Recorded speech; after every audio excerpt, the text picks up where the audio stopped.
السلام علیکم ورحمۃ اللہ وبرکاتہ۔ پھر سے استقبال ہے آپ کا ایک نئی انسپریشنل اور موٹیویشنل ویڈیو کے ساتھ۔ جناب کسی نے کہا تھا کہ آتش برق و گرج سحاب پیدا کر، اجل بھی کانپ اٹھے وہ شباب پیدا کر، اور تو انقلاب کا انتظار نہ کر، جو ہو سکے تو خود ہی انقلاب پیدا کر۔ جی ہاں، اگر انسان میں کسی چیز کو کرنے کی لگن ہو، چاہت ہو، اور وہ محنت کر کے لگا رہے تو یقیناً ایک نہ ایک دن وہ اسے ضرور پا کر رہتا ہے۔ اسی کی ایک جھلک آج میں آپ کے سامنے پیش کروں گا۔ میں بات کرنے جا رہا ہوں ڈاکٹر مریم عفیفہ انصاری کی، جو کہ ہندوستان کی پہلی مسلمان عورت نیورو سرجن بننے جا رہی ہیں۔ ان کے بارے میں بہت کچھ سنا تھا اور پڑھا بھی تھا۔ الحمدللہ ان سے کانٹیکٹ ہوا اور انہوں نے خود اپنی زندگی کے بارے میں بتایا کہ انہوں نے کس طرح کی تعلیم حاصل کی اور کہاں تعلیم حاصل کی اور آج وہ اس مقام پر کیسے ہیں۔ ڈاکٹر مریم عفیفہ انصاری کی زندگی پر نظر ڈالنے سے پہلے میں آپ سے ایک درخواست کروں گا کہ اس ویڈیو کے اخیر میں ایک ضروری میسیج ہے، بہت ہی ضروری۔ آپ والدین ہیں تو اس کو ضرور سنیں اور اس میسیج کو ضرور فالو کریں۔ تو بات کرتے ہیں ڈاکٹر مریم عفیفہ انصاری، جو کہ ہندوستان کی پہلی مسلمان عورت نیورو سرجن بننے جا رہی ہیں۔ یہ ہندوستان کے ایک مشہور و معروف شہر مالیگاؤں سے تعلق رکھتی ہیں۔ ان کی پیدائش بھی وہاں ہوئی اور بچپنے سے ان کی تمنا تھی کہ یا تو یہ سائنٹسٹ بنے یا ڈاکٹر بنے۔ ان کی والدہ بھی الحمدللہ عالمہ ہیں اور وہ حیدرآباد کے ایک مدرسے میں درس دیتی ہیں۔ ڈاکٹر مریم عفیفہ انصاری نے اپنی ابتدائی تعلیم مالیگاؤں میں حاصل کی۔ 7 کلاس تک اردو میڈیم سے انہوں نے وہاں تعلیم حاصل کی۔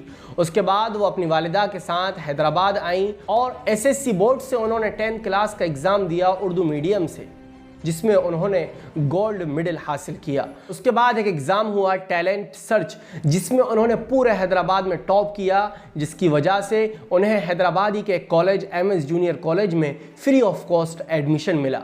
انہوں نے ابھی تک تو اردو میڈیم سے تعلیم حاصل کی تھی، لیکن اب ان کی ابتدا ہو رہی تھی انگلش میڈیم کی۔ ایک اسٹوڈنٹ جو کہ اب تک یعنی 10 کلاس تک اردو میڈیم میں ہے اور اب وہ انگلش میڈیم میں جا رہا ہے تو اس کے لیے کتنا ڈیفیکلٹ ہوگا، لیکن انہوں نے اس کو اپنی محنت سے اور لگن سے آسان کیا۔ یہ اپنی محنت کے بارے میں ذکر کرتی ہیں کہ صبح 5 بجے سے لے کر رات کو 10 بجے تک میں پڑھائی کرتی تھی۔ نہ ہی دنیا کی کوئی سچویشن کے بارے میں مجھے پتا تھا اور نہ ہی گھر کے حالات سے کوئی واقفیت تھی اور نہ ہی سوشل میڈیا سے کوئی لگاؤ تھا، بس ایک ہی دھن اور ایک ہی لگن تھی، پڑھائی پڑھائی پڑھائی۔ اور بورڈ ایگزام میں انہوں نے 97% حاصل کیے اور انہوں نے اس سے یہ ثابت کر دیا کہ میڈیم کوئی سا بھی ہو، انسان کی محنت اگر اچھی ہے تو وہ ہر فیلڈ میں کامیاب ہو سکتا ہے۔ اور یہ صرف یہاں رکنے والی نہیں تھی، بلکہ کسی شاعر نے کہا ہے کہ کھول دے پنکھ میرے، کہتا ہے پرندہ ابھی اور اڑان باقی ہے، زمین نہیں ہے منزل میری، ابھی پورا آسمان باقی ہے۔ چنانچہ انہوں نے ڈاکٹر کی دنیا میں قدم رکھا اور MSET یعنی انٹرنس ایگزام، جس کو آج کل نیٹ کے نام سے جانا جاتا ہے، انہوں نے 99 رینک اسٹیٹ رینک حاصل کی اور اس کی وجہ سے انہیں حیدرآباد کے ایک مشہور و معروف یونیورسٹی عثمانیہ یونیورسٹی میں MBBS پڑھنے کے لیے فری آف کاسٹ ایڈمیشن ملا۔ MBBS کی پڑھائی کے دوران انہوں نے 5 گولڈ میڈل جیتے اور یہ صرف یہاں بھی رکنے والی نہیں تھی، پھر انہوں نے سرجری کے میدان میں قدم رکھا اور MS جنرل سرجری کی شروعات کی۔ پھر انہوں نے ایگزام دیا اور ایگزام میں اچھے نمبر لا کر اسی کالج اسی یونیورسٹی میں فری آف کاسٹ داخلہ ملا اور MS جنرل سرجری کی ان کی ابتدا ہوتی ہے۔ MS جنرل سرجری کے درمیان انہوں نے ایک اور ڈگری حاصل کی، MRCS یعنی member of the Royal college of surgeons of England. انہوں نے یہ ڈگری بھی حاصل کی اور انہوں نے MS جنرل سرجری کو پورا کیا، لیکن ابھی تو منزل کا ایک اور پڑاؤ باقی تھا۔ انہوں نے نیورو سرجن کی دنیا میں قدم رکھا اور 2020 میں نیٹ ایگزام میں انہوں نے نیشنل رینک 137 حاصل کی، جس کی وجہ سے ابھی فی الحال یہ نیورو سرجری ریسیڈنسی کے فائنل ایئر میں ہیں اور ان کی پڑھائی مکمل ہونے کو ہے۔ تو یہ مختصر سی زندگی تھی اور مختصر سے زندگی کے پڑاؤ تھے ڈاکٹر مریم عفیفہ انصاری کے، جس کو میں نے آپ کے سامنے بیان کیا۔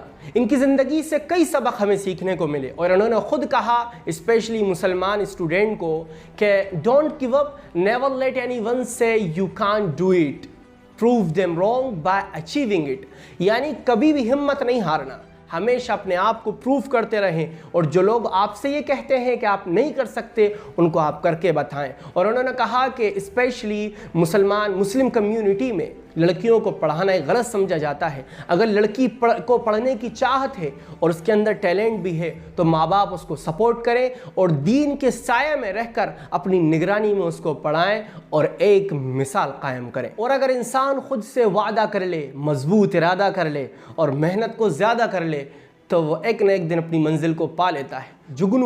جگنو اندھیرے میں بھی اپنی منزل کو پا لیتا ہے، اس کو کسی طرح کی کوئی روشنی کی ضرورت نہیں پڑتی، لیکن محنت کرنی پڑتی ہے زندگی بنانے میں۔ یہ میگی نہیں جو 2 منٹ میں بن جائے۔ تو ان کی زندگی سے ہمیں یہ چیز سیکھنے کو ملی کہ محنت کریں اور محنت کرتے رہیں کسی چیز کو پانے کے لیے۔ اور تعلیم ایک ایسی چیز ہے، چاہے وہ دنیاوی ہو یا اخروی، انسان کو ڈیسنٹ بناتی ہے، انسان کو زندگی گزارنے کا سلیقہ بتاتی ہے، طریقہ سکھلاتی ہے۔ اور نیلسن منڈیلا نے کہا تھا کہ education is the most powerful weapon which you can use to change the world, یعنی تعلیم ایک ایسا طاقتور ہتھیار ہے جس سے آپ دنیا بدل سکتے ہو۔ تو میں آپ سے یہی درخواست کرنا چاہوں گا کہ آپ اگر کسی بھی فیلڈ میں ہیں اس فیلڈ میں اپنے آپ کو لگائے رکھیں، محنت کرتے رہیں، لیفٹ رائٹ نہ دیکھیں اور اس کی طرف اپنے قدم بڑھاتے رہیں۔ انشاءاللہ یقیناً آپ کو کامیابی ملے گی۔ اور والدین سے میں یہ درخواست کروں گا کہ آپ کے بچے کے اندر اگر ٹیلنٹ ہے، اس کے اندر صلاحیت ہے، اس کی صلاحیت کا سپورٹ کیجئے، اس کی صلاحیت کو آگے بڑھائیے اور اس کو بھی سپورٹ کیجئے۔ اور جو وہ پڑھنا چاہ رہا ہے، آپ کو لگتا ہے وہ صحیح ہے، اس کا جو فیصلہ ہے وہ صحیح ہے، تو اس کو سپورٹ کیجئے اور اس کو وہ پڑھائیے۔ انشاءاللہ ایک دن وہ آئے گا کہ وہ دنیا میں بھی آپ کا نام روشن کرے گا اور آخرت میں بھی آپ کا نام روشن کرے گا۔ امید ہے کہ آپ کو doctor Maryam Afifa Ansari, first Muslim female neuro surgeon of India کی کہانی سن کر، ان کی تعلیم کی دوران کیا کیا انہوں نے محنتیں کی، یہ سب سن کر کچھ نہ کچھ سیکھنے کو ملا ہوگا۔ آپ نے کچھ سیکھا ہے تو اس پر عمل کیجئے اور دوسروں کو بھی اس پر عمل کروائیے۔ ملتے ہیں پھر اگلی ویڈیو میں کوئی نئے ٹاپک کے ساتھ۔ السلام علیکم ورحمۃ اللہ وبرکاتہ۔